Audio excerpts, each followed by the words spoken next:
Hello and welcome to another in our series In Conversation With. Today, I am really pleased to be joined with Mike. Mike, perhaps it would be good for you to introduce yourself. We were talking earlier. If you're watching this on YouTube, there's a really big giveaway. But if you're listening to it as a podcast, then it might be good, Mike, for you to introduce who you are and exactly what you do. Yeah, morning, Stuart, and thanks for having us first of all. I really appreciate that. So, I'm Mike Russell. I work for Greater Manchester Police, which is obviously visible to those watching on YouTube. I've been a police officer for just over 20 years. I'm a superintendent and I have responsibility for culture inclusion and hate crime for the force. So, we're recording a series of podcasts at the moment, thinking about how we live faith and we're everyday disciples in everyday life. And so people would say, well, that's great, but what on earth has this got to do with a police officer? So I'm guessing, Mike, or I'm hoping, because if this isn't true, it's going to be a really short conversation, that there's more to you than just being a police officer, isn't there?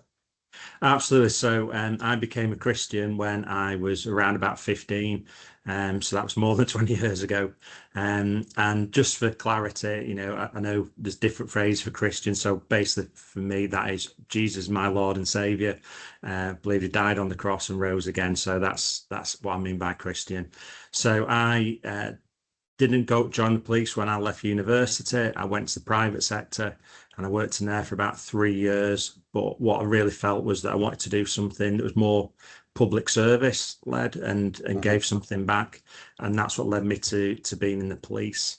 And that has been a really interesting journey, being a police officer and a Christian, because we see things that are really challenging. We deal with people that can be really challenging, and we see good and bad of all sides, and that is an interesting dynamic, I think, for a Christian to witness. But that's where but was it a calling? I don't know, but I certainly felt the sense that I needed to do something that was more people based and certainly serving the public. So that's how I ended up in the police. Wow. And so have you always, I mean, so 15 became a Christian and then you kind of worked. Did you still, when you say you worked in the private sector, whatever you did then, did you still feel that sense of God's call on your life when you were working in that and how you dealt with people at that point? I probably did to some extent, I think. But what was really clear was that I wanted to do something that was more for the public, without doubt. And I think perhaps when I was at uni, I saw an advert for the police and I thought, I really Mhm. don't fancy that. I really don't. And I just kind of ignored it. And then, you go down a different path and you're thinking, yeah, maybe there's something in that. And that sense got stronger and stronger. And that led me to apply to GMP. Obviously, I was successful in that and becoming a police officer. So I'm not sure. I know some people have like really distinct. I had a sign and I had a call, but certainly when I worked in the private sector, I've always been very open about being a Christian. Um, but I just probably when I was younger, that advert, whether that was laying the seed or that was when I Mm. should have joined, I don't know.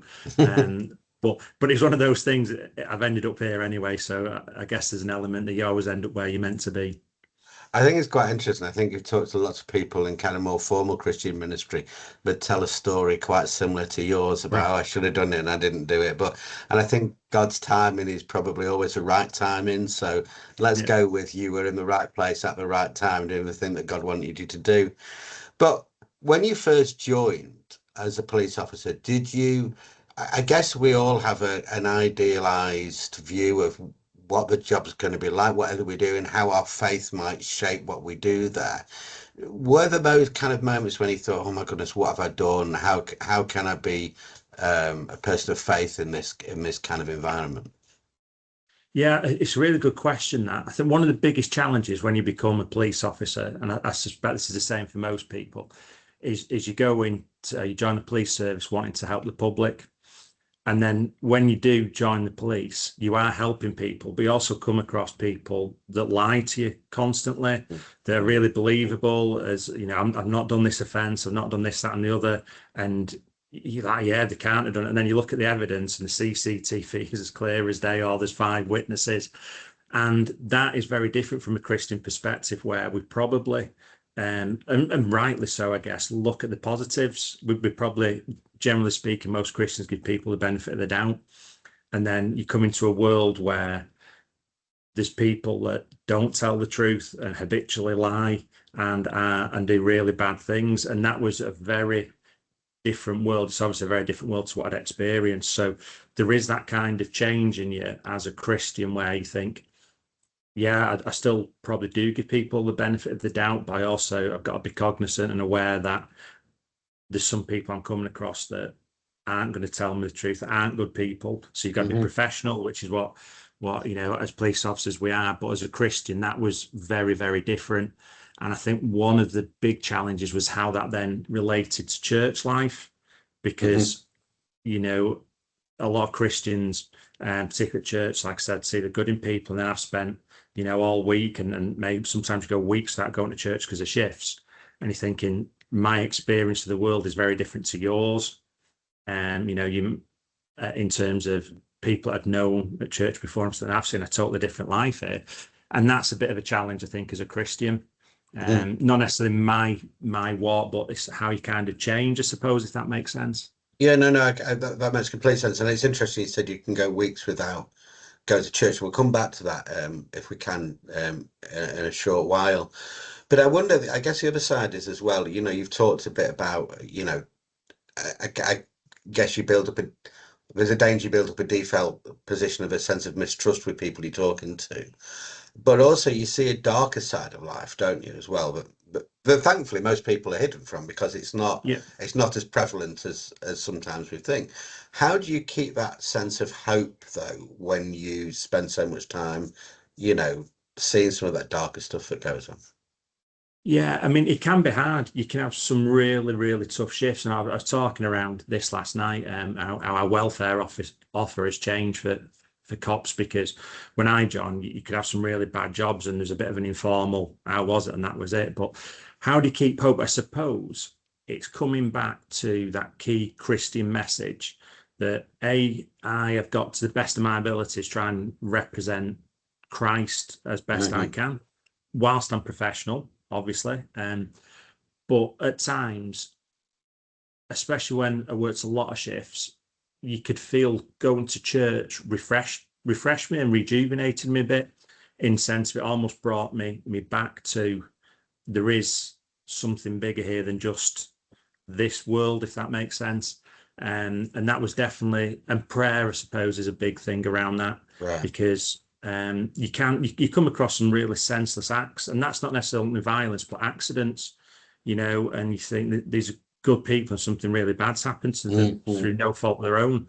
And how do you kind of deal with that from a Christian and theological perspective? And that takes a bit of working through, I think. And I'm not saying I'm necessarily there yet, but you kind of got to say, God's in charge, and I might not fully understand what's going on here.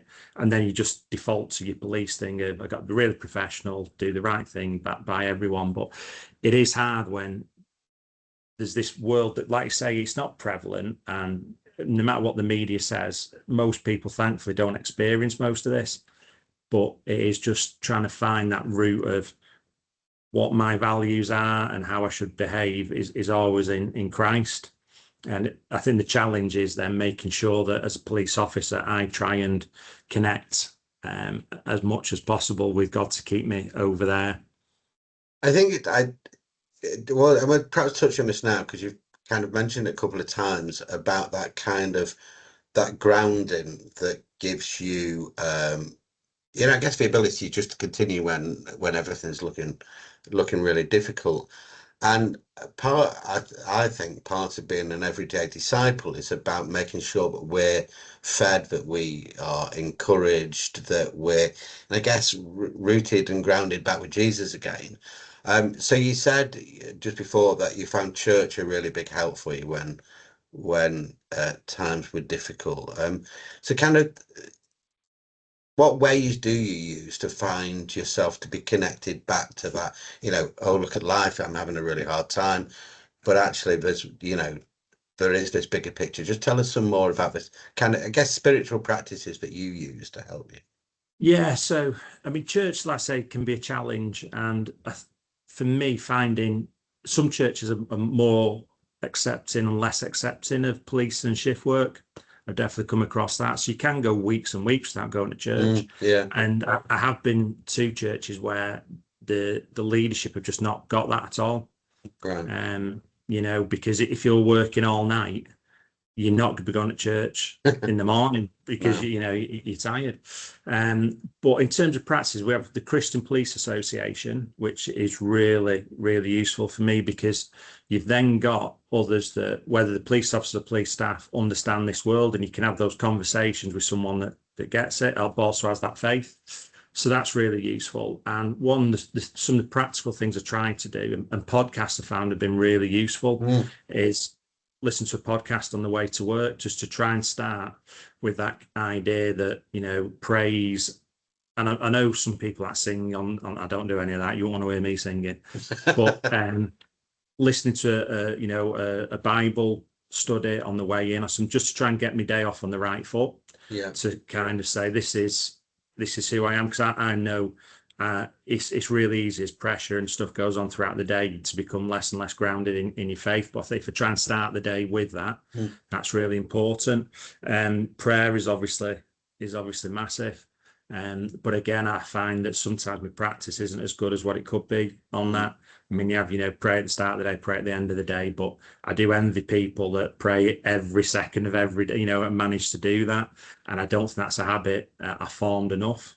But it's those, because the nature of the work, and I think that's the same for any emergency service or any work shifts, it's trying to find, and it sounds a bit trite, but touch points where you go, right, that podcast links me back to my core values.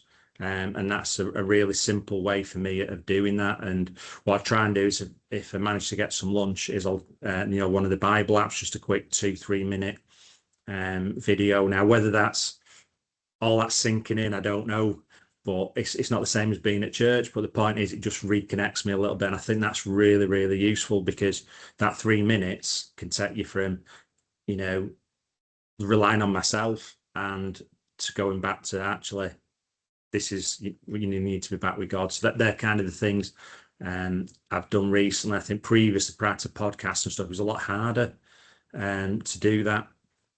Yeah, no, absolutely. I think that's changed our way that we're able to do that. And I mean, I think that sounds great. I think whether you're a police officer or whether you're retired or whatever you do for a job, that's some really good bits of advice to say, how do we all keep ourselves grounded, whether we're at church each week or not? That's still a really, really good thing to do. In terms of your day-to-day life, you know, between, you know, your role in the police now and your role obviously will have been very different when you first started. Yeah. I guess one thing that, you know, as lovely as Greater Manchester Police are, they're not going to encourage you to go up to people and say, let me tell you about Jesus. So how does your faith help you, you know, shape how you do your work? Yeah. I mean, I've never done that. I know people ask, you know, should we share our faith? But for me, we're there in a policing role. So what I try and do is, and I failed on this probably more than I've succeeded, but I try, and the way I conduct myself is hopefully, you know, by being professional, by being focused on people and trying to do the right thing all the time, which is what every cop, you know, 99.9% of us do anyway. But hopefully, sort of my values and how I could is what I try and bring across. And I think internally, so not necessarily with the public, but internally, I'm very open about my faith, because there's no problem with that. And I think GMP is really, really good in terms of, if you're, you know, whatever faith you are or none, everyone's really comfortable. I'm not trying to convert anyone, but I'm just open. You know, Christmas and Easter are really important to me. Yeah. So I'll be openly telling people that, you know, because especially, you know, as a PC, and, you know, you might be working overtime at Easter, I go, no, because it's Easter, and it's really important to me as a Christian. There's no issues with saying that. So I do try and be open around that, because I've never had any, not to my face anyway, I've never had any negative issues with that. And GMP is really positive in terms of that wider kind of diversity. So I suppose, to answer your question, it's trying to, by example, and I said I've failed many times on this, but by example, trying to illustrate a good Christian life and being open about it. you know. And the pleasing thing is, it's very rare it's done in public, but you do get people asking you to pray for them. And I'm very, you know, aware that I don't tell anyone else. It's all very, you know, discreet. But that then to me is a way they're asking me, and of course I'll pray for them or someone they care about, and that's fine. So it's those little things of trying to say, here I am almost. And how do you think, you know, the churches that you've been part of over the years, have they equipped you, would you say, and encouraged you to see that what you do, well, 7 days a week, you've said in sometimes, is as important to God as the hour that you spend in church, would you say? you know, I'm not sure every church has always got policing. And I know I can tell when's recruitment campaigns being launched, because we'll have non-Christians contact me and meet the Christian Police Association role asking, can a Christian be a police officer? Which I think is a really odd question. Yeah. Because you know, all the core values of policing align pretty much with Christianity, you know, because it is around helping people, doing the right thing, having high standards, all those kind of things. And I don't think every church necessarily gets that, because to me, the point is, we're in church, as you say, 1 hour, 2 hours a week, and we're in work 40, 50, sometimes more hours a week. So the workplace is where we have most contact with people. And that is the place where people probably look as a bit, not look as differently, but in church, pretty much everyone's got the same viewpoint. When you're in the workplace, irrespective of what you do, people have lots of different views. They have different religions, no religion. So it is a place where, you know, you can shine, for want of a better expression. I don't think every church sees the value in emergency services, if I'm being totally honest. And I know there's one church where the pastor was saying you should never work on a Sunday. Well, yeah, but that's difficult. And I think, you know, and I think the kind of challenge you offer there is sadly true for lots of people in lots of walks of life now, you know, whether you work in emergency services or whether you work in retail as well today, that quite often people don't have the choice to make a conscious decision to say, well, I'm going to say to my employer, I'm not going to do this. And I think when we think about kind of how we're everyday disciples in everyday life, it's recognizing as this bigger picture that says that God uses me in all that I do, in my work, in my leisure, with my family, with my friends. God is still working within me.